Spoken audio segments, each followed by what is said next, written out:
You had to land it, you had it right away. I'm just saying he didn't land it.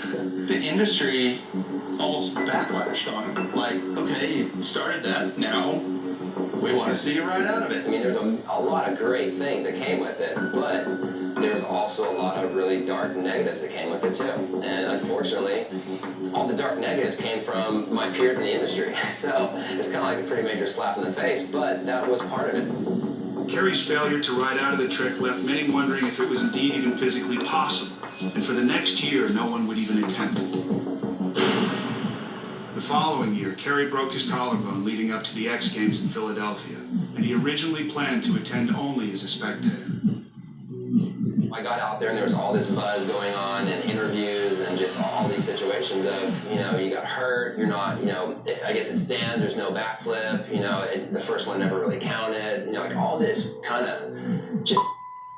And so I made the horrendous mistake of deciding I'm riding. This is unbelievable history in the making. 15,000 fans packed in here. The rumor is backflip.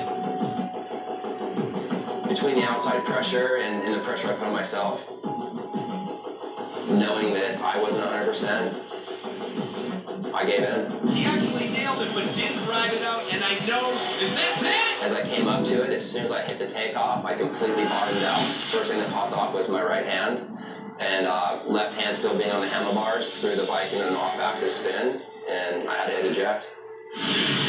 I can guarantee you could barely pull and hold on with that collarbone the way it was. And it goes from that beautiful whine of the motor to the silence. And then that bike hits, and that's a horrible sound. It's a crunching sound.